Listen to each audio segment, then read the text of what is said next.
তোর ভালোবাসার মায়ায়, লেখিকা এন.কে অর্নি। গল্পের শেষ অংশ। দেখতে দেখতে কেটে গেছে কয়েক মাস। এই কয়েকদিনে পিপাসা ওসব নিয়ে আর ভাবেনি, পড়ালেখায় মন দিয়েছে। কলেজের ক্যান্টিনে পিপাসা আর আনহা বসে আছে। পিপাসা কফি খাচ্ছে আর আনহা বসে ওর সাথে গল্প করতেছে। তখনই পিপাসার ফোনে একটা কল আসলো। পিপাসা দেখে ওর আম্মু কল দিয়েছে। কে কল দিয়েছে জিজ্ঞেস করলো আনহা। আম্মু কল দিয়েছে। এখন হঠাৎ আম্মু কেন কল দিল? ধরে দেখি কি বলে। বলেই পিপাসা কলটা ধরলো। তাড়াতাড়ি বাসায় চলে আয়, দরকার আছে। অপর পাশ থেকে বলে উঠলেন মিসেস আয়েশা। আচ্ছা। মিসেস আয়েশা কল কেটে দিলেন। কি বললেন আন্টি? বলে উঠল আনহা। আম্মু বলল তাড়াতাড়ি বাসায় যেতে, কি যেন দরকার আছে। আন্টি তোকে বাসায় যেতে বলছেন, কিন্তু এখন তো মাত্র 12টা বাজে। এত তাড়াতাড়ি চলে যাবি? এখনো কিন্তু ক্লাস আছে। না রে, বাসায় যেতে হবে। আম্মু বলেছে তাড়াতাড়ি যেতে। ও তাহলে যা। তাহলে আমি আসি, তুই বাকি ক্লাসগুলো কর, আমি তোর থেকে নোট নিয়ে নিব। আচ্ছা। পিপাসা তার ব্যাগ থেকে নিয়ে দৌড়ে বেরিয়ে গেল কলেজ থেকে। কলেজের সামনে থেকে একটা রিক্সা নিয়ে চলে গেল বাসার উদ্দেশ্যে। পিপাসা বাসায় পৌঁছে বাসার দরজার কলিং বেল বাজাচ্ছে বারবার, কিন্তু কেউ খুলছেই না। পিপাসা আরো জোরে বাজাতে লাগলো। এবার মনে কলিং বেলের সুইচ ভেঙেই যাবে। পিপাসা মা মিসেস আয়েশা এসে দরজা খুলে দিলেন। কই ছিলে এতক্ষণ? কখন থেকে বেল বাজাচ্ছে? একে তো নিজে ফোন করে ডেকে আনলে, তারপর এখন বাসার সামনে দাঁড় করিয়ে রাখলে। মিসেস আয়েশার দিকে তাকিয়ে বলল পিপাসা। আচ্ছা ঠিক আছে, এত কথা বলার কি আছে? আমি একটু কাজে ব্যস্ত ছিলাম, তাই খুলতে দেরি হয়ে গেছে। এখন ভেতরে আয়। আচ্ছা সরে দাঁড়াও। মিসেস আয়েশা দরজার সামনে থেকে সরে দাঁড়ালেন। পিপাসা ভেতরে ঢুকলো। রুমে যেতে গিয়ে রান্নাঘরে নাবিলাকে দেখে পিপাসা তার মায়ের দিকে তাকালো। নাবিলা আপু এসেছে। আমাকে কি আপু এসেছে বলে নিয়ে এসেছো, নাকি অন্য কোনো কারণ আছে? মিসেস আয়েশার দিকে তাকিয়ে বলল পিপাসা। বেশি কথা না বলে রুমে যা, আমি একটু পরে আসছি। পিপাসা তার মায়ের দিকে বাকিয়ে তাকিয়ে রুমে এল। ফ্রেশ হয়ে জামা কাপড় বদলে বিছানায় ঠাস হয়ে শুয়ে পড়ল। তখনই মিসেস আয়েশা রুমে এলেন। সারাদিন খালি শুয়ে থাকিস, একটু আমাকে সাহায্যও তো করতে পারিস। পিপাসাকে শুয়ে থাকতে দেখে বলে উঠলেন মিসেস আয়েশা। হুম, আমি কাজ করি আর তুমি শুয়ে থাকো, এটা কোনোদিন হবে না। তোর সাথে কথা বলাই বেকার, তাহলে আমার সাথে কথা বলতে এসে কচু গাছের সাথে কথা বলো। বেয়াদবি করা বাদ দে, কাজের কথায় আসি। যে কারণে তোকে তাড়াতাড়ি ডেকে এনেছি, তা কি সেই গুরুত্বপূর্ণ কাজ? আমাকে বলো, আমিও শুনি। তোকে আজকে দেখতে আসবে। ভালো ভালো করে না শুনে বলল পিপাসা। পরক্ষণেই পিপাসা ভাবলো সে একটু আগে কি শুনেছে। মনে পড়তেই চিৎকার করে বলে উঠল, কি? তোমার মাথা ঠিক আছে না কি গেছে? তুমি কি বলছো? তোমার কোনো ধারণা আছে? আমি ঠিকই বলছি, তুই বেশি শুনেছিস। পিপাসা এক দৌড়ে রুম থেকে বের হয়ে নাবিলার কাছে গেল। আপু আজকে তোমাকে দেখতে আসবে তাই না? নাবিলাকে জিজ্ঞাসা করলো পিপাসা। না, তোকে দেখতে আসবে। কি? তোমরা এসব কি বলো? আমি একটা ছোট বাচ্চা, আর তোমরা আমাকে এক্ষুনি বিয়ে দিয়ে দিবে? তুই মোটেও ছোট বাচ্চা না, যথেষ্ট বড় হয়েছিস। রান্নাঘরে ঢুকতে ঢুকতে বললেন মিসেস আয়েশা। পিপাসা পেছনে তাকিয়ে দেখলো তার মা দাঁড়িয়ে আছে। আরে দেখতে আসলেই তো বিয়ে হয় না, অনেক সময় হয়েও যায়। ধুর, ভালো লাগে না। বলেই পিপাসা রাগ করে ওখান থেকে বেরিয়ে গেল। সে মন খারাপ করে তার রুমে এসে বসে রইল। কিছুক্ষণ পর নাবিলা তার রুমে এলো। সে এসে দেখে পিপাসা মন খারাপ করে বসে আছে। নাবিলা গিয়ে পিপাসার পাশে বসলো। কাউকে ভালোবাসিস? পিপাসাকে জিজ্ঞাসা করলো নাবিলা। নাবিলার প্রশ্ন শুনে পিপাসা তার দিকে তাকালো। না, ছোট করে বলল পিপাসা। তাহলে তোকে দেখতে আসলে কি সমস্যা? কিন্তু আপু, এখন আমি বিয়ে করতে চাই না, আমি আরো পড়তে চাই, মন খারাপ করে বলল পিপাসা। আরে তুই তো বিয়ের পরেও পড়তে পারবি, এছাড়া দেখতে আসলেই তো বিয়ে হয়ে যায় না। আমি একটা কথা বুঝতে পারছি না, সবাই আমাকে ছেড়ে আমার কেন আগে বিয়ে দিচ্ছে। আসলে আমার এখন একটু সমস্যা আছে তো তাই। তোমার আবার কিসের সমস্যা? ভ্রু কুঁচকে বলল পিপাসা। নাবিলা কোনো কথা না বলে চুপ করে আছে। বলো তোমার আবার কিসের সমস্যা, বলো বলো। আসলে আমার বয়ফ্রেন্ড এখন বিয়ে করতে পারবে না, ওর একটু সমস্যা আছে তাই। সবার বিয়ে পাশে, শুধু এই পিপাসারই নেই। নাবিলার কথা শুনে বলে উঠল পিপাসা। পিপাসার কথা শুনে নাবিলা হেসে দিল। মন খারাপ করিস না, ঠিক আছে, বলেই নাবিলা রুম থেকে বেরিয়ে গেল। বিকেলের দিকে নাবিলা পিপাসাকে সুন্দর করে সাজিয়ে দিল। পিপাসা মুখ ফুলিয়ে বসে রইল। তোকে দেখতে আসছে, তোর তো খুশি হওয়া উচিত, আর তুই ফুলিয়ে বসে আছিস, একদমই ঠিক না এটা। আপু, এটা একদমই ঠিক না, তুমি আমাকে নিয়ে মজা করছো, কাঁদো কাঁদো সুরে বলল পিপাসা। আয় হায়, আমি কখন মজা করলাম, আমি সত্যি কথাই বলেছি। আমি ভেবেছিলাম তুই খুশিতে লাফালাফি করবি, মজা করে বলল নাবিলা। পিপাসা আর কিছু বলতে যাবে, তার আগেই মিসেস আয়েশা নাবিলাকে ডাক দিলেন। মামির ডাক শুনে নাবিলা চলে গেল। নাবিলা যেতেই মিসেস আয়েশা তাকে বললেন, ওরা সবাই চলে এসেছে, যা পিপাসাকে নিয়ে আয়। যাচ্ছি। নাবিলা পিপাসাকে নিতে যাওয়ার আগে পর্দার আড়াল থেকে একবার উকি দিল। সে দেখলো একজন মধ্যবয়স্ক পুরুষ, একজন মধ্যবয়স্ক মহিলা আর একটা ছেলে। ছেলেটার মুখের দিকে তাকাতেই থমকে গেল নাবিলা, কারণ ছেলেটা আর কেউ না, নাবিলার বয়ফ্রেন্ড। তাকে দেখে নাবিলার মুখটা বিষণ্ণতায় ছেয়ে গেল। সে মন খারাপ করে ওখান থেকে সরে এলো। কিরে নাবিলা, এভাবে দাঁড়িয়ে আছিস কেন? যা পিপাসাকে নিয়ে আয়। মিসেস আয়েশার কথায় নাবিলার ঘোর ভাঙে। হ্যাঁ মামি, যাচ্ছি, বলেই নাবিলা পিপাসার ঘরের দিকে যেতে শুরু করলো। কেন আমাকে ঠকালো আরাপ? কেন? তুমি বলেছিলে তুমি আমাকে ভালোবাসো, আমাকে বিয়ে করতে চাও, তাহলে কেন আজকে আমার ছোট বোনকে দেখতে এলে? মনে মনে বলতে লাগলো নাবিলা। বলতে বলতে নাবিলা পিপাসার রুমে চলে গেল। মুখে কৃত্রিম হাসি ফুটিয়ে পিপাসাকে উদ্দেশ্য করে বলে উঠল, পিটিয়ে চল, ওরা সবাই এসে গেছে। নাবিলা পিপাসাকে ধরে ওদের ওখান থেকে নিয়ে আসে। নাবিলা দেখে আরাপ মাথা নিচু করে আছে। এই সুযোগে সে পিপাসাকে বসিয়ে দিয়ে মিসেস আয়েশার কাছে চলে যায়। পিপাসা মাথা নিচু করে আর চোখে তাকিয়ে দেখতে থাকে। পিপাসার বাবা ওনাদের উদ্দেশ্যে করে বলেন, ছেলেকে নিয়ে আসেননি? ছেলে কই? আশরাফ সাহেবের কথা শুনে পিপাসা ও নাবিলা দুজনেই অবাক হয়। তার মানে এটা ছেলে না, অন্য কেউ। তাহলে একে ভাই বা বন্ধু হবে হয়তো, মনে মনে বলল পিপাসা। তার মানে আরাপ মেয়ে দেখতে আসেনি, তাহলে কি আরাফের ভাইয়ের জন্য মেয়ে দেখতে এসেছে হবে হয়তো। আমি অনেক খারাপ, আমি খালি খালি আরিফকে সন্দেহ করছিলাম, মনে মনে বলল নাবিলা। ছেলে আসছে একটু পরে, ওর একটু কাজ আছে, তাই দেরি হচ্ছে। আমরা আমাদের মতো শুরু করি, ও না হয় পরে আসবে। ওনারা পিপাসার সাথে বেশ কিছুক্ষণ কথা বললেন। ছেলে এখনো না আসায় পিপাসার বাবা কিছুটা চিন্তিত হলেন। ছেলে তো এখনো এলো না, অনেকটা দেরি হয়ে যাচ্ছে তো, পরে আবার বিয়েটা হতে দেরি হয়ে যাবে। আশরাফ সাহেবের কথা শুনে পিপাসা আঁতকে উঠল। বিয়েটা হতে দেরি হবে মানে? বাবা এসব কি বলছে? আমাকে কি আজকেই বিয়ে দিয়ে দিবে? মনে মনে বলল পিপাসা। এই আরাপ তোর ভাইকে ফোন দিয়ে জিজ্ঞাসা করতো সে কখন আসবে। আরাপকে উদ্দেশ্য করে বললেন মিসেস সাবিহা। আচ্ছা। আরাপ এবার ওখান থেকে উঠে কিছুটা দূরে গিয়ে তার ভাইকে কল দিল।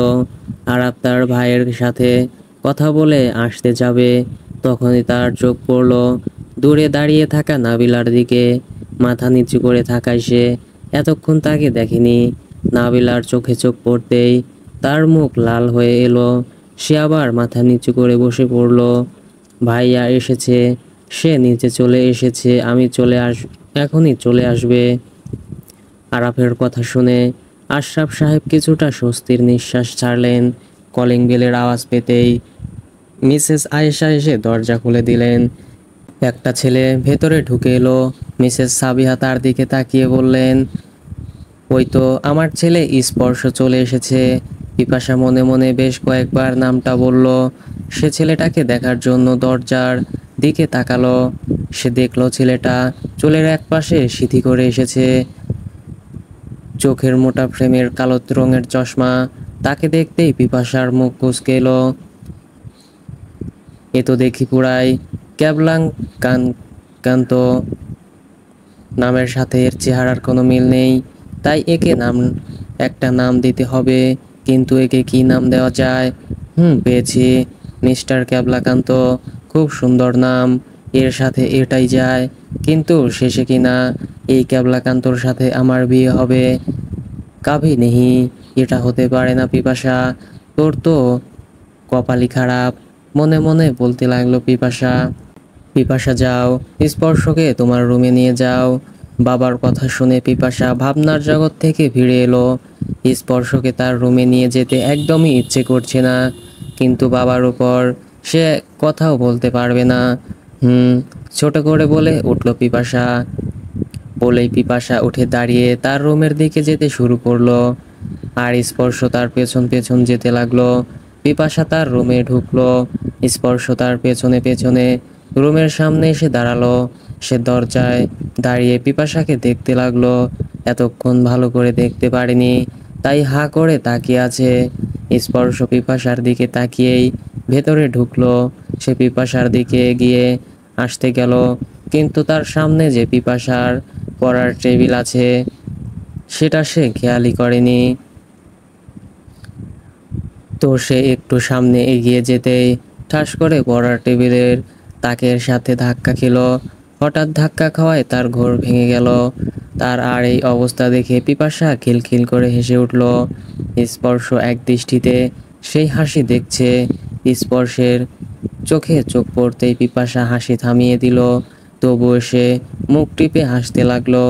স্পর্শ তার চশমা পেছনের দিকে ঠেলে পিপাসার সামনে এসে দাঁড়ালো। কি বলবো কিছুই বুঝতে পারছি না, কি বলবো ধুর, কিছুই বুঝতে পারছি না। আপনার কোনো প্রশ্ন থাকলে বলতে পারেন। দাঁত বের করে হেসে বলল স্পর্শ। স্পর্শের এই অবস্থা দেখে পিপাসার অনেক হাসি পাচ্ছে, কিন্তু সে জোরে হাসতেও পারছে না, তাই মুখ টিপে হাসছে। লোকটা এতটাও খারাপ না, তবে একটু বলদ। না না, পুরাই বলদ, মহাবলদ। হে হে হে, মনে মনে বলল পিপাসা। আচ্ছা, আপনি বিয়েতে রাজি তো? জানি না। আচ্ছা, আপনার গার্লফ্রেন্ড আছে? আরে না না, আছি। ওগুলো আমার নেই, ওসব ভালো ছেলেদের থাকে না। বাবা, এ তো দেখছি একেবারে ভদ্র প্রোম্যাক্স, এর সাথে একটু মজা করতে হচ্ছে। মনে মনে বলল পিপাসা। আচ্ছা, আমাকে আপনার কেমন লাগে?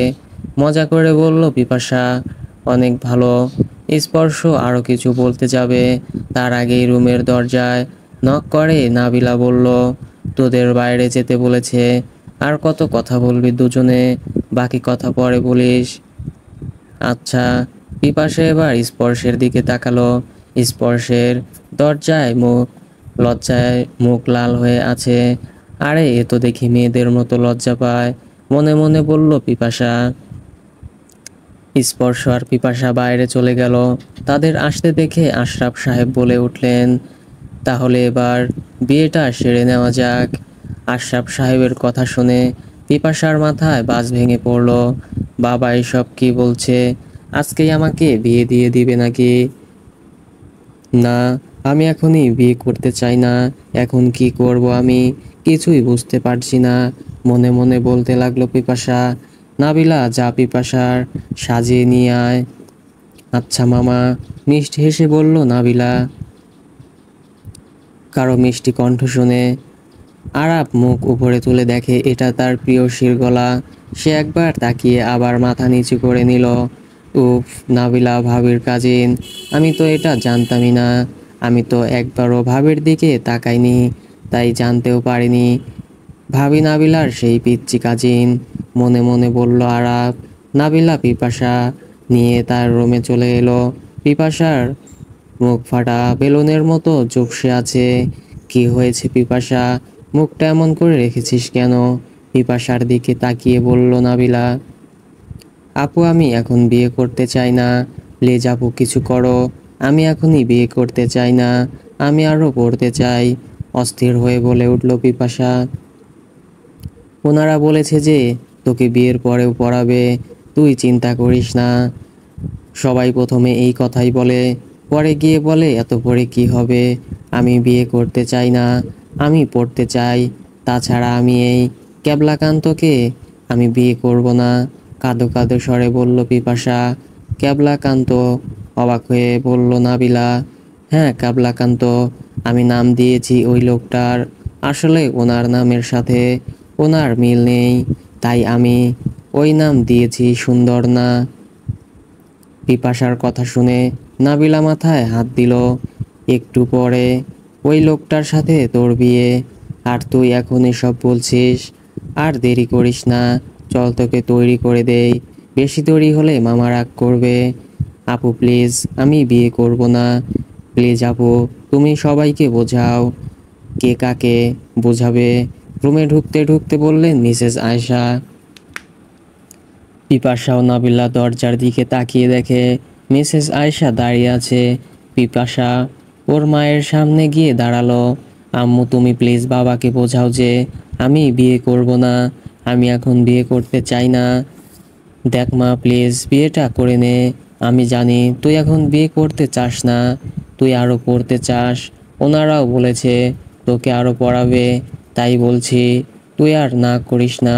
তোর বাবা হঠাৎ করে আজকে সকালে বলল এসব, আমিও এগুলো আজকেই জানতে পেরেছি। নিশ্চয়ই কোনো কারণ আছে, তাই তোর বাবা এত তাড়াতাড়ি করছে। তাই বলছি তুই বিয়েটা করে নে। পিপাসার মাথায় হাত বুলিয়ে দিয়ে বললেন মিসেস আয়েশা। পিপাসা আর কিছু বলল না, দীর্ঘশ্বাস ফেলে বিছানায় গিয়ে বসে পড়ল। আপু, আমাকে তুমি তৈরি করে দাও, আমি বিয়েটা করব। নাবিলার দিকে তাকিয়ে বলল পিপাসা। পিপাসার কথা শুনে নাবিলা ও মিসেস আয়েশা দুজনের মুখেই হাসির রেখা ফুটে উঠল। তুই সত্যিই বিয়েতে রাজি পিপাসা? পিপাসা পাশে এসে বসে বললেন মিসেস আয়েশা। হ্যাঁ আম্মু, আমি রাজি। তোমার আর বাবার জন্য সব করতে পারি, মিষ্টি হেসে বলল পিপাসা। এই তো আমার সোনা মেয়ে, পিপাসার কপালে চুমু দিয়ে বললেন মিসেস আয়েশা। নাবিলা, তুই ওকে তৈরি করে দে, আমি এখন যাই। উঠে দাঁড়িয়ে বললেন মিসেস আয়েশা। আচ্ছা মামি। মিসেস আয়েশা রুম থেকে বেরিয়ে গেলেন। নাবিলা এবার পিপাসার পাশে গিয়ে বসলো। তুই বিয়েতে রাজি হয়েছিস জেনে আমি খুব খুশি হয়েছি, চল তোকে তৈরি করে দেই। নাবিলা পিপাসাকে তৈরি করে দিল। বেশ কিছুক্ষণ পর পিপাসার শ্বাস সম্পূর্ণ হয়েছে। নাবিলা পিপাসাকে হালকা করে সাজিয়ে দিয়েছে। পিপাসা, তুই বিয়ে নিয়ে মন খারাপ করিস না। আর তাছাড়া তোর স্বামী যে ভালো হবে সেটা দেখেই বোঝা যাচ্ছে। কিভাবে বুঝলে? রুকুসকে বলল পিপাসা। দেখেই তো মনে হচ্ছে সহজ সরল, তাই বললাম। পিপাসা কিছু বলল না, শুধু চুপ করে রইল। সত্যি কি লোকটা ভালো হবে? জানি না। আচ্ছা বাবা এভাবে হঠাৎ করে কেন আমার বিয়ে ঠিক করলো? মনে মনে বলতে লাগলো পিপাসা। আপু, আজকে তোমার বিয়ে হয়ে যাবে, তুমি আমাদের ছেড়ে চলে যাবে, আর আমাদের বাসায় আসবে না। পিপাসা পাশে দাঁড়িয়ে মুখ কালো করে বলল অব্র। অব্রর কথা শুনে পিপাসার মুখটা মলিন হয়ে গেল। সে অব্রর মাথায় হাত বুলিয়ে দিতে দিতে বলল, আমি সময় পেলেই তোর কাছে চলে আসবো তোকে দেখতে। নাবিলা, পিপাসাকে নিয়ে আয়, দেরি হয়ে যাচ্ছে। দরজায় দাঁড়িয়ে বললেন মিসেস আয়েশা। আচ্ছা মামি, চল পিপাসা। পিপাসাকে উদ্দেশ্য করে বলল নাবিলা। এক প্রকার তাড়াতাড়ি করেই পিপাসা আর স্পর্শের বিয়ে সম্পূর্ণ হলো। রাতের খাওয়ার পর ওনারা সবাই পিপাসাকে নিয়ে বাড়ির উদ্দেশ্যে রওনা দিলেন। আসার সময় পিপাসা অনেক কান্না করছিল। অভ্রকে আর নাবিলাকে জড়িয়ে ধরে অনেক কান্না করছিল। গাড়িতে পিপাসা আর স্পর্শ পাশাপাশি বসে আছে। পিপাসা কেঁদেই চলেছে। হঠাৎ নীরবতা ভেঙে স্পর্শ বলে উঠল, এত কান্না করার কি আছে? আপনি চাইলেই সবার সাথে দেখা করতে আসতে পারবেন। আপনার যখন মন চাইবে তখনই আমাকে বলবেন, আমি আপনাকে নিয়ে আসব।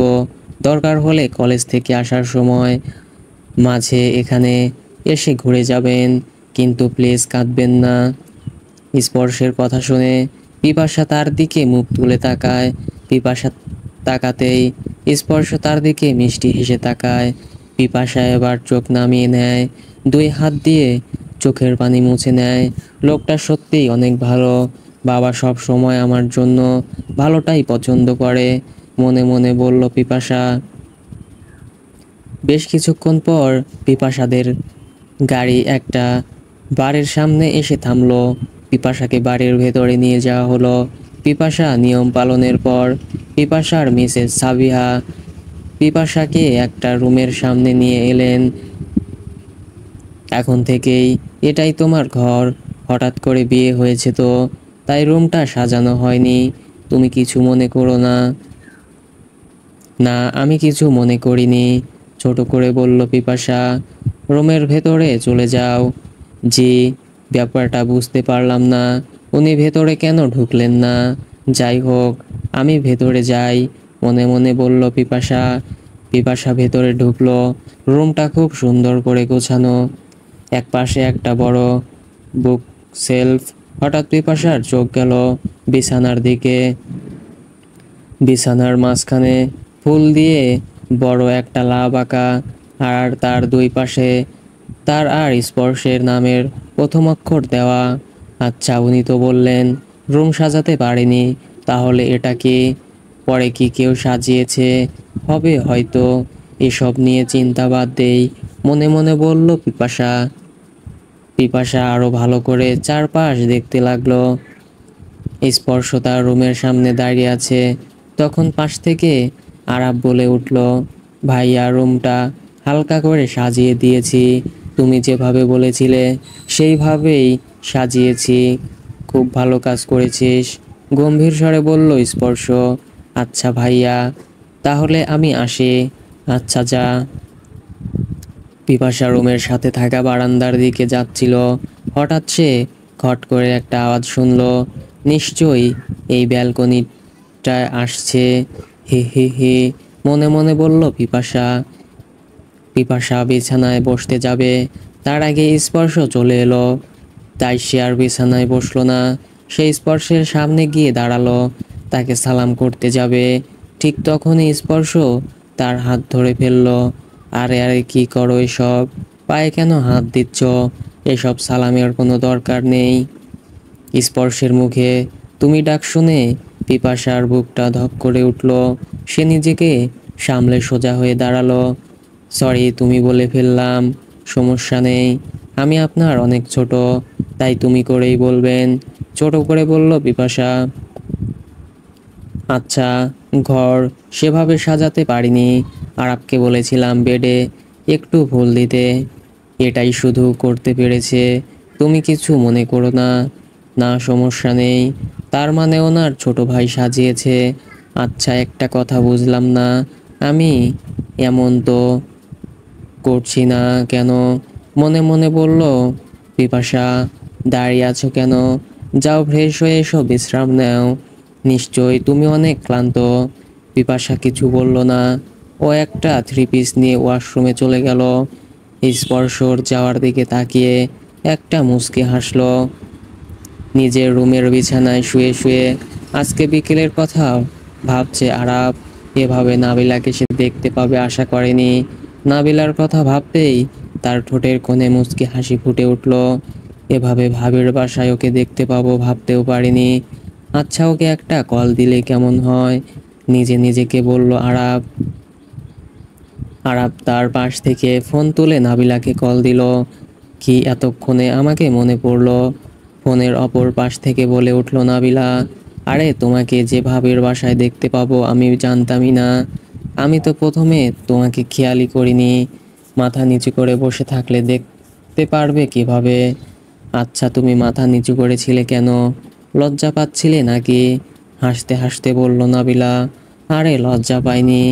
ভাইয়া বলছিল ভাবির সামনে মাথা নিচু করে থাকতে। এই বিষয়ে আমি তোমাকে একটা কথা বলতে চাই। বলো। আমি যতদূর জানি তোমার ভাই খুবই রাগী আর স্ট্রিক্ট একটা মানুষ। তোমরা বাসার সবাই ওনাকে ভয় পাও। তাহলে আজকে ওইভাবে যাওয়ার মানে ঠিক বুঝলাম না আমি। ও ভাইয়া ওইভাবে শুধুমাত্র ভাবির জন্য গেছে কেন? অবাক হয়ে বলল নাবিলা, সেটা আমি জানি না, ভাইয়া জানেন। এদিকে পিপাসা ফ্রেশ হয়ে এসে দেখে স্পর্শ সোফায় বসে আছে। সে ল্যাপটপে কিছু একটা করছে। অনেক রাত হয়ে গেছে, ঘুমিয়ে যাও। পিপাসার দিকে তাকিয়ে বলল স্পর্শ, আপনি ঘুমাবেন না? না, আমার কিছু কাজ আছে, ওগুলো শেষ করে ঘুমাবো। তুমি অনেক ক্লান্ত, তুমি ঘুমিয়ে যাও। মিষ্টি হেসে বলল স্পর্শ। পিপাসা একবার স্পর্শের দিকে এক নজর তাকিয়ে বিছানায় শুয়ে পড়ল। লোকটা ক্যাবলা হলেও অনেক ভালো। নাবিলা আপু ঠিকই বলেছেন, উনি সহজ সরল। মনে মনে বলল পিপাসা। ঘড়িতে সকাল 7টা বাজে। স্পর্শ ঘুম থেকে উঠে তাকিয়ে দেখে রুমে কোথাও পিপাসা নেই। সে অস্থির হয়ে বিছানা থেকে উঠে দাঁড়ালো। তখনই খট করে আওয়াজ হলো। স্পর্শ তাকিয়ে দেখে পিপাসা চুল মুছতে মুছতে বের হচ্ছে। পিপাসাকে দেখে সে একটা স্বস্তির নিঃশ্বাস ছাড়লো। এত সকালে উঠে গেছো? আগে ওঠা ভালো অভ্যাস। আপনি যান, ফ্রেশ হয়ে আসেন। স্পর্শের দিকে তাকিয়ে বলল পিপাসা, যাচ্ছি। পিপাসা চুল মুছে ভালোভাবে তৈরি হয়ে রুম থেকে বাইরে বের হয়ে গেল। সকাল 8টা, সবাই ব্রেকফাস্ট টেবিলে বসে আছে। সবাইকে এই সময় একসাথেই ব্রেকফাস্ট করতে হবে, এটাই নিয়ম। সার্ভেন্ট এসে খাবার দিয়ে গেল। সার্ভেন্ট পিপাসাকে খাবার দিতে যাবে, তখন স্পর্শ হাত দিয়ে না করলো। তারপর সে নিজে পিপাসাকে দিল।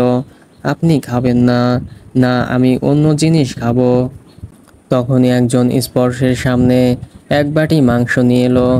স্পর্শ সেটা পিপাসার দিকে এগিয়ে দিয়ে বলল, তুমি এটা খাবে? না, আমি খাবো না। আপনি বরং এটা আরাব ভাইকে দিন। পিপাসার কথা শুনে আরাব মুখ দিয়ে ওয়াক শব্দ করে উঠল। সাথে সাথে সে নিজের মুখ দুই হাত দিয়ে চেপে ধরলো। পিপাসা ভোর কুঁচকে এলো। পিপাসার কথা শুনে আরাপ মুখ দিয়ে ওয়াক শব্দ করে উঠল। সাথে সাথে সে নিজের মুখ দুই হাত দিয়ে চেপে ধরলো। পিপাসা ভোর কুঁচকে এলো। স্পর্শ তীক্ষ্ণ দৃষ্টিতে আরাপের দিকে তাকালো। আসলে আমার খাবার গলায় বেঁধে গেছিল, তাই বমি চলে এসেছিল, তাই এমন করেছি। ও, তুমি খাওয়া শুরু করো। পিপাসার দিকে তাকিয়ে দাঁত বের করে বলল স্পর্শ, তোকে আর কোনোদিন যদি খাওয়ার সময় এমন করতে দেখেছি তাহলে তোর খবর আছে। আর চুপচাপ বসে খা, একটা কথা বলবি না। পুরো খাবার শেষ করে তারপর উঠবি, না হলে আজকে তোর খাওয়া বন্ধ। আরাপের কানের কাছে মুখ নিয়ে দাঁতে দাঁত চেপে বলল স্পর্শ। আরাপ বড় একটা ঢোক গিলে বলল, আচ্ছা। খাবার খাওয়ার পর পিপাসা নিজের রুমে চলে আসে।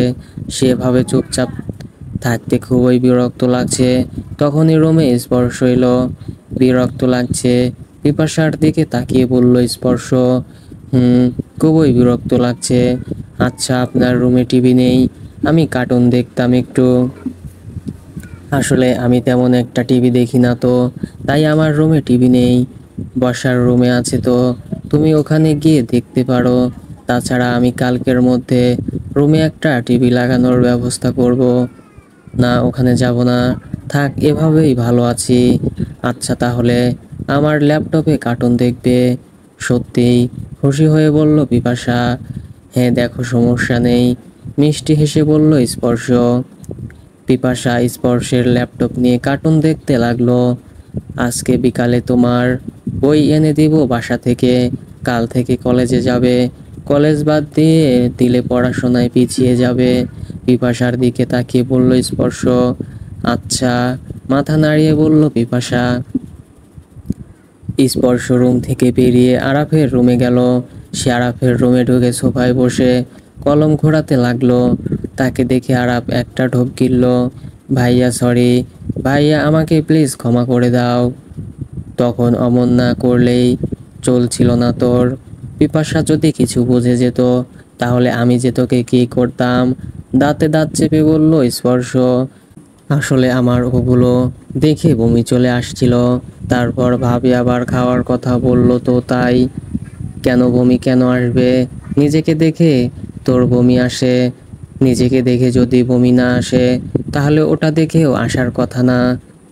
এরপর যদি আর কখনো তোকে পিপাসার সামনে ওই রকম করতে দেখেছি তাহলে সেটা তোর জন্য খুব একটা ভালো হবে না, মনে রাখিস। ঠান্ডা স্বরে বলল স্পর্শ। বলেই স্পর্শ রুম থেকে বেরিয়ে গেল। আরাপ একটা দীর্ঘশ্বাস ছাড়ল। বিকালে পিপাসা মিসেস সাবিহার সঙ্গে অনেকক্ষণ গল্প করলো।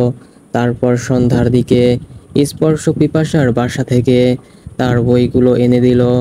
রাতে বলল বই পড়ে দেখতো।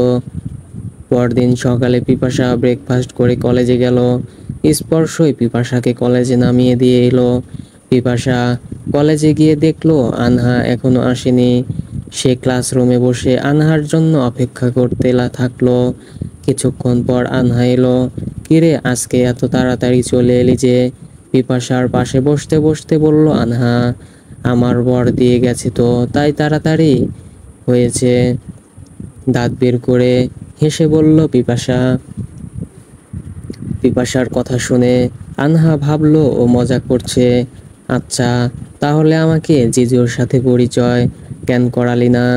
যাওয়ার সময় করাবো, ঠিক আছে? হেসে বলল পিপাসা। মজা করা এবার বন্ধ কর। আজকে জম স্যারের ক্লাস আছে। আমি জানি ওনার ক্লাস আছে, আর আমি একদম মজা করছি না, আমি সত্যিই বলছি। মজা করছিস না তো কি করছিস? তুই বিয়ে করেছিস নাকি? তোর বর এলো কোন জায়গা থেকে? আকাশ থেকে টুপ করে পড়লো নাকি? হাসতে হাসতে বলবো আনহা। আমার বিয়ে হয়ে গেছে পরশুদিন। খুব ভালো হয়েছে। ভালো করে না শুনে বলল আনহা। কি কি বলিস এসব তুই? অবাক হয়ে বলল আনহা। ঠিকই বলছি। আগের দিন আম্মু ফোন করে নিয়ে গেল না। আসলে ওই দিন আমাকে দেখতে এসেছিল তাই, কিন্তু সাথে বিয়েটাও হয়ে যায়। মন খারাপ করে বলল পিপাসা। কিন্তু এভাবে হঠাৎ করে? জানি না, বাবার ইচ্ছা। আচ্ছা এসব বাদ দে, যা হওয়ার হয়ে গেছে। এবার বল জিজু কেমন? মানুষটা ভালোই, তবে একটু সহজ সরল, ক্যাবলা টাইপের। মানে অতিমাত্রায় ভদ্র ছেলে। তাই নাকি? হুম। কলেজের পর স্পর্শ পিপাসাকে নিতে এলো। তখন পিপাসা স্পর্শের সাথে আনহার পরিচয় করিয়ে দিল। এভাবে বেশ কয়েকদিন কেটে গেল। ভালোই চলছিল পিপাসার স্পর্শের দিনগুলো। পিপাসা ধীরে ধীরে স্পর্শের প্রতি দুর্বল হয়ে পড়ছিল। একদিন বিকেলে স্পর্শ বাসার পেছনে দাঁড়িয়ে আছে। তখন আরাফ এলো। কাজ শেষ হয়েছে। আরাফের দিকে না তাকিয়ে বলল স্পর্শ। হ্যাঁ ভাইয়া শেষ। আচ্ছা ভাইয়া প্রশ্ন ছিল। বল। আচ্ছা ভাইয়া তুমি ভাবির সামনে ওইভাবে থাকো কেন? আরাফের কথা শুনে স্পর্শ মুচকি হাসলো। আমি চাই না তোর ভাবি আমাকে ভয় পাক। তোর ভাবিকে অনেক ভালোবাসি তো তাই। আমি চাই ও কখনো আমার ওসব সম্পর্কে জানুক। আচ্ছা ভাইয়া, তাহলে আমি আসি। রাতে তুমি গিয়ে কাজটা সেরে এসো। বলেই আরাপ চলে গেল। স্পর্শ একটা দীর্ঘশ্বাস ছেড়ে বাইকে বাইরে চলে এলো। পিপাসা নিজের রুমে বসে বই পড়ছে। এখন তার একদমই পড়তে ইচ্ছে করছে না, কিন্তু যাওয়ার আগে স্পর্শ তাকে পড়তে বলে গেছে, এসে পড়া ধরবে। পিপাসা কেন যেন স্পর্শের কথা ফেলতে পারছে না, তাই ইচ্ছা না থাকা সত্ত্বেও পড়ছে। হঠাৎই তার ফোনে একটা কল এলো। অপরিচিত নম্বর থেকে। পিপাসা কলটা ধরে ফোন কানে দিল।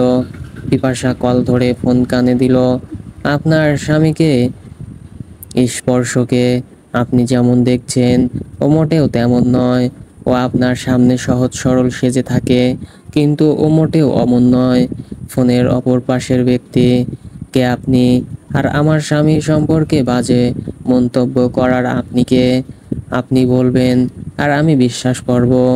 এটা আপনি কি করে ভাবলেন? কড়া স্বরে বলল পিপাসা। আমার কথা বিশ্বাস করা না করা আপনার ব্যাপার, কিন্তু একটু ভালো করে নজর রাখলেই আপনি বুঝবেন। ও যেমন দেখায় ও তেমন না। ও খুব হিংস্র। ও জঘন্য থেকে জঘন্যতমভাবে মানুষকে মারে, যা দেখলে যে কেউ শিউরে উঠবে। শুধু তাই নয়, ও মানুষের মাংস পর্যন্ত খায়। নরপিশাচ ও একটা। অপর পাশের ব্যক্তি: ব্যাস, অনেক বলেছেন, আর বলার দরকার নেই। আমার স্বামী আমি বুঝবো, আপনার বলার কোনো দরকার নেই। আমি আপনার আর কোনো কথা শুনতে চাই না, রেগে বলল পিপাসা। বলেই পিপাসা কোনো কথা না শুনে কল কেটে দিল। ওই লোকটা এসব কি বলল? স্পর্শ?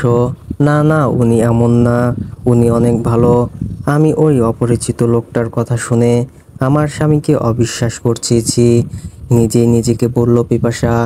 স্পর্শ অনেক ভালো মনের একজন মানুষ। উনি কত সহজ সরল, উনি এসব কখনোই করবেন না, মনে মনে বলল পিপাসা।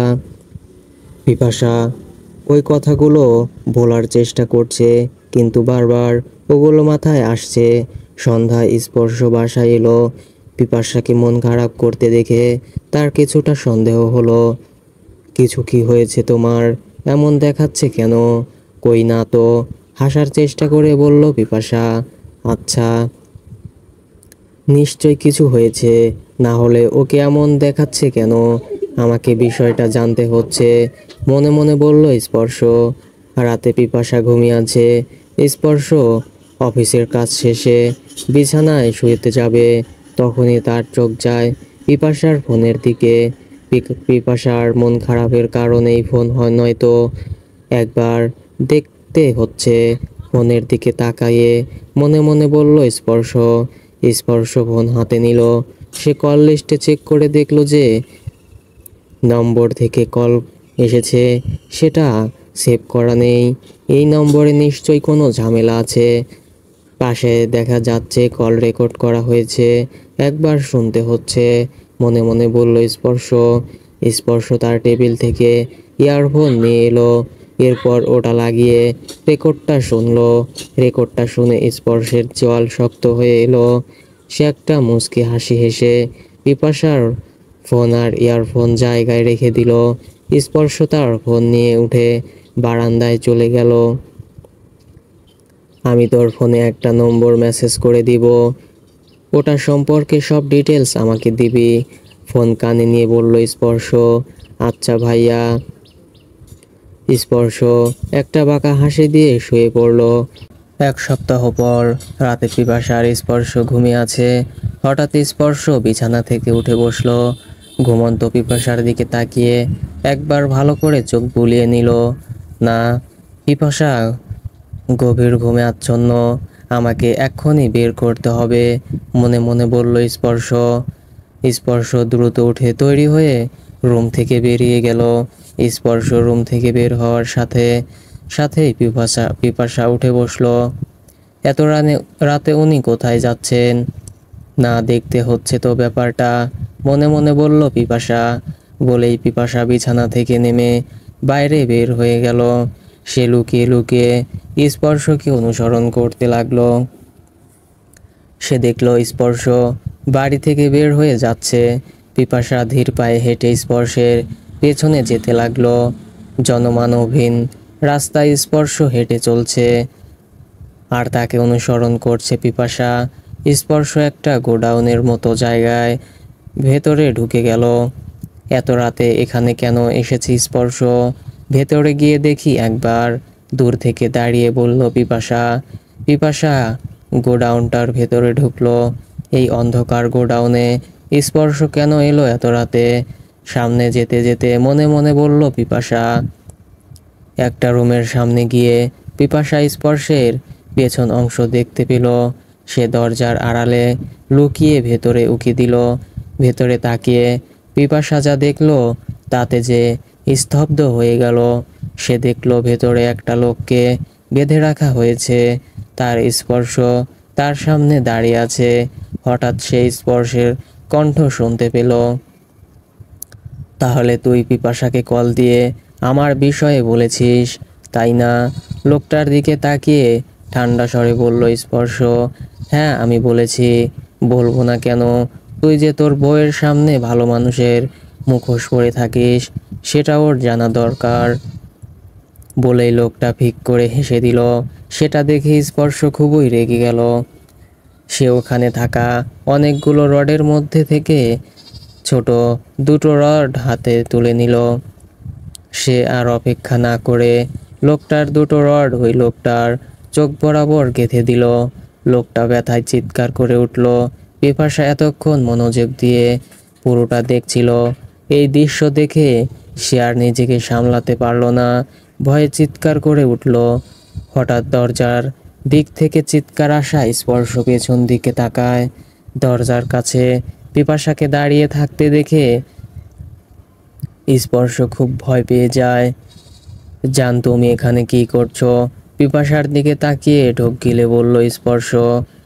পিপাসা কোনো কথা বলছে না, শুধু কেঁদেই যাচ্ছে। স্পর্শ এবার পিপাসার সামনে গিয়ে তাকে ধরতে গেল। পিপাসা তার কাছ থেকে দূরে সরে এলো। আপনি কি মানুষের মাংস খান? জান, আগে তুমি আমার পুরো কথাগুলো শোনো, তারপর।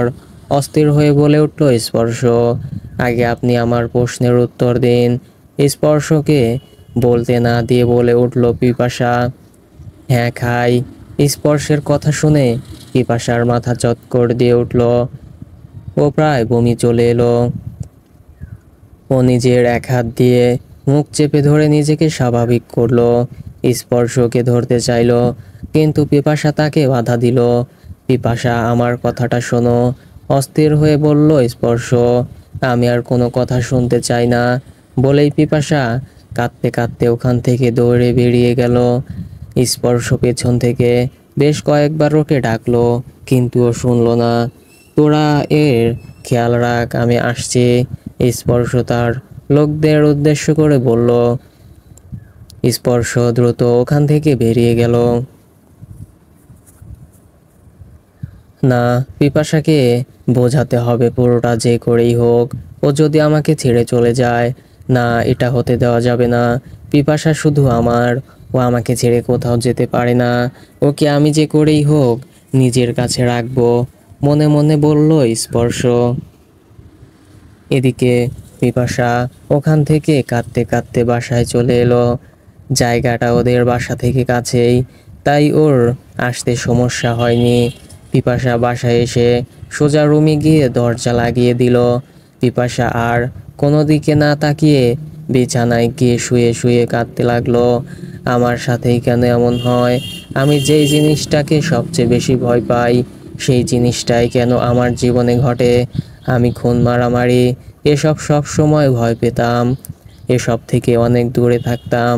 আর আমার জীবনেই এমন একটা মানুষ এলো। কাঁদতে কাঁদতে বলল পিপাসা।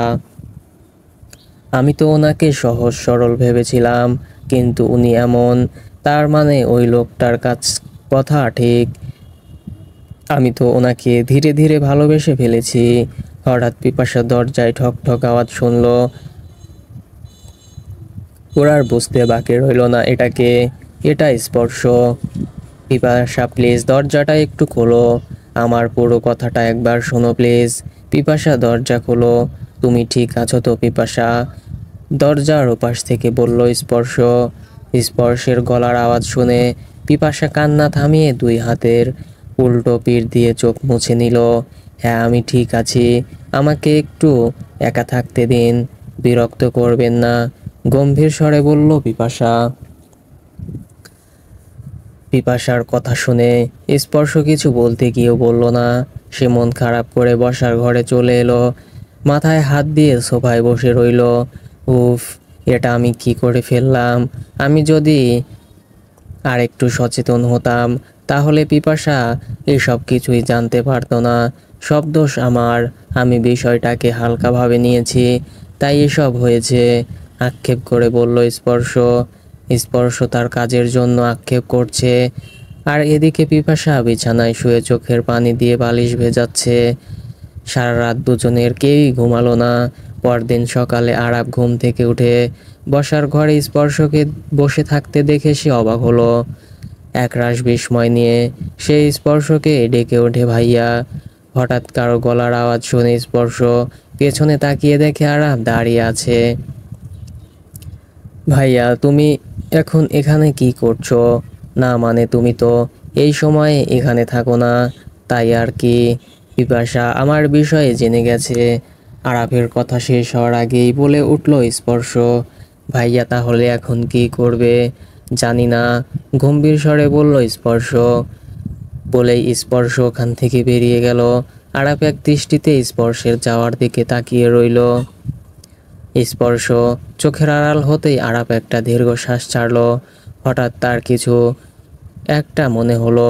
সে দ্রুত বাবা মায়ের রুমের দিকে গেল। ওনাদের রুমের দরজা খোলাই ছিল। আরাপ দরজার সামনে দাঁড়িয়ে বলল, আম্মু আসবো? হ্যাঁ আয়। আরাপ হুড়মুড় করে ভেতরে ঢুকলো। এত সকালে কোনো দরকার তোর? আরাবকে উদ্দেশ্য করে বললেন মিসেস সাবিহা, মারাত্মক ঘটনা ঘটে গেছে, ভাবি সব জানতে পেরে গেছে। আতঙ্কের সাথে বলল আরাব, কি বলছিস এসব? চমকে উঠে বললেন মিসেস সাবিহা, হ্যাঁ ঠিকই বলছি, ভাইয়া একটু আগে বলল। স্পর্শ এখন কোথায়? ভাইয়া তো বাইরে বেরিয়ে গেল। আচ্ছা এখন যা, তারপর আমি দেখছি কি করা যায়। আরাব মায়ের কথা মতো রুম থেকে বেরিয়ে গেল। আমাকে পিপাসাকে পুরো বিষয়টা বলতে হবে, না হলেও ভুল বুঝবে। একমাত্র পিপাসাই পারে আমার ছেলেকে ভালো করতে। আমার ওর সাথে কথা বলতেই হবে, বিড়বিড় করে বলতে লাগলো মিসেস সাবিহা। পিপাসা ঘুম থেকে উঠে ফ্রেশ হয়ে নিল। রাতের বিষয়টা বারবার মনে নাড়া দিয়ে উঠছে। ও কিছুতেই বিষয়টা ভুলতে পারছে না। এখন ওকে কি করবে বুঝে উঠতে পারছে না। পিপাসা বসে বসে নানা ধরনের কথা ভাবছিল। তখনই কেউ রুমের দরজায় নক করে। পিপাসা, আম্মু তুই কি উঠে পড়েছিস? ভেতরে আসবো? দরজার ওপাশ থেকে বললেন মিসেস সাবিহা। হ্যাঁ উঠে পড়েছি, ভেতরে এসো। মিসেস সাবিহা ভেতরে ঢুকে পিপাসার পাশে গিয়ে বসলো। পিপাসা মিসেস সাবিহার সামনে নিজেকে স্বাভাবিক রাখার চেষ্টা করলো। রাগ করে আছিস আমার ছেলেটার উপর, তাই না? মিসেস সাবিহার কথা শুনে পিপাসা চমকে উঠল। রাগ করাটাই স্বাভাবিক। এখন যেহেতু তুই ওই বিষয়ে জেনে গেছিস, তাহলে পুরো ঘটনা বলতে কোনো সমস্যা নেই। আবারও বলে উঠলেন মিসেস সাবিহা, জানিস পিপাসা, আমার ছেলেটা না আগে এমন ছিল। আহত কণ্ঠে বলে উঠলেন মিসেস সাবিহা। তাহলে কি এমন হয়েছিল মামনি, যার কারণে উনি আজ এরকম? কৌতূহলী হয়ে বলে উঠল পিপাসা। স্পর্শের বয়স তখন 16। ওর একটাই ফুপি ছিল, রাদিয়া। সে তখন অনার্স শেষ বর্ষে পড়ে। স্পর্শ তোর ফুপিকে খুব ভালোবাসতো। ও সবাইকে বলতো ওটা ওর আরেকটা মা। একদিন রাদিয়ার কলেজের একটা ছেলে ওকে প্রপোজ করে। রাদিয়া বরাবরই প্রেম ভালোবাসা থেকে নিজেকে দূরে রাখতো, তাই সে ছেলেটার প্রস্তাব প্রত্যাখ্যান করে। আর ওটাই ওর জীবনের কাল হয়ে দাঁড়ায়। পরদিন সকাল থেকে ফেরার পথে ছেলেটা ওর বন্ধুদের সাহায্যে রাদিয়াকে কিডন্যাপ করে। ওরা রাদিয়াকে 5 দিন আটকে রেখে নানা রকম শারীরিক অত্যাচার করে। তারপর পুরো শরীরে এসিড দিয়ে বাসার সামনে ফেলে রেখে যায়। এই ঘটনায় স্পর্শ একদম পাথর হয়ে গিয়েছিল। হাসতো না, ঠিক মতো কথা বলতো না কারো সাথে। একদিন রাদিয়ার রুম গোছাতে গিয়ে ওর ডায়েরিটা পায়, যেখানে লেখা ছিল যে ও একটা ছেলের প্রেমের প্রস্তাব প্রত্যাখ্যান করায়। ছেলেটা তাকে হুমকি দেয়। রাদিয়া নিখোঁজ হওয়ার আগের দিনের লেখা ছিল এটা। তাই আমাদের ওই ছেলেটার উপর কোনো একটু সন্দেহ হয়। তার ঠিক 1 সপ্তাহ পর খবরে দেখায় যে 7 জন ছেলেকে কেউ বাজেভাবে হত্যা করেছে। তাদের শরীরে মাংস ছিল না বললেই চলে। খবরটা শুনে স্পর্শ খিলখিল করে হেসে ওঠে। আমি আর ওর বাবা খুব অবাক হই। তখন স্পর্শ বলে যে ও তাদের খুন করেছে এইভাবে বলেও আবার হাসতে থাকে যে যেটা দেখে আমরা দুজন আঁতকে উঠি।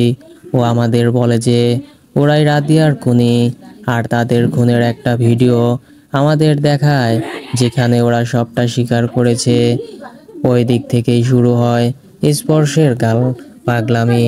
প্রথম প্রথম আরাপর খুব ভয় পেত, পরেও বুঝতে পারে। আমরা স্পর্শকে অনেক ডাক্তার দেখিয়েছি, কিন্তু কোনো লাভ হয়নি। ও একটা ওষুধ খেত না, সব ফেলে দিত। আমার আর সবচেয়ে বড় সমস্যা ছিল ওর নেশা, মানুষের মাংসের নেশা। ও বাইরের মানুষের সামনে নিজেকে স্বাভাবিক রাখে, কিন্তু রেগে গেলেও ভয়ঙ্কর হয়ে ওঠে। ওকে যখন আমরা বিয়ের কথা বলি, ও বলেছিল যে ওর পছন্দের মেয়ে আছে, সময় হলেও বিয়ে করবে। হঠাৎ একদিন ও তোর কথা আমাদের বলে, তারপর আমরা তোকে বিয়ে দিয়ে নিয়ে আসি। এক নাগাড়ে কথাগুলো বলে দীর্ঘশ্বাস ছাড়লেন মিসেস সাবিহা। পিপাসার চোখের কোনা বেয়ে পানি গড়িয়ে পড়ল। একমাত্র তুই পারিস আমার স্পর্শকে ঠিক করতে। তুই প্লিজ ওকে ছেড়ে যাস না মা, ও শেষ হয়ে যাবে।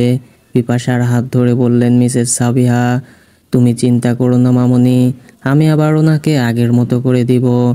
স্পর্শ সারাদিনে আর বাসায় ফিরল না। রাতে বাসায় এসেই স্পর্শ তার রুমে গেল। আপনার সাথে আমার কিছু কথা আছে। স্পর্শকে দেখে গম্ভীর স্বরে বলে উঠল পিপাসা। বলো। আপনি আমাকে কবে থেকে চিনতেন? যখন তুমি ক্লাস 7-এ পড়তে তখন থেকে। একদিন তোমার স্কুলের ওই দিকে আমি একটা কাজে গিয়েছিলাম, তখন স্কুলের গেটে তোমাকে দাঁড়িয়ে থাকতে দেখি। তখন থেকেই তোমাকে ভালোবেসে ফেলি। আচ্ছা, ওই ছেলেগুলোকে কি আপনি মেরেছিলেন? যারা আমি মেরেছিলাম। বুঝলাম। পিপাসা তুমি অনেক কিছু। স্পর্শের কথা শেষ হওয়ার আগেই পিপাসা তাকে শক্ত করে জড়িয়ে ধরলো। আপনি আমাকে ভালোবাসেন স্পর্শ? হ্যাঁ বাসি তো। আমার জন্য একটা কাজ করতে পারবেন? তোমার জন্য আমি সব করতে পারবো। মুচকি হেসে বলল স্পর্শ। তাহলে ওসব ছেড়ে দিন, আবার নতুন করে সব শুরু করুন প্লিজ আমার জন্য। আচ্ছা। কিছুক্ষণ ভেবে স্পর্শ বলে উঠল। স্পর্শের কথা শুনে পিপাসার ঠোঁটের কোণে হাসি ফুটে উঠল। সত্যি? হ্যাঁ সত্যি, খুব ভালোবাসি তোমাকে। আমিও আপনাকে খুব ভালোবাসি। স্পর্শ এবার শক্ত করে পিপাসা জড়িয়ে ধরল।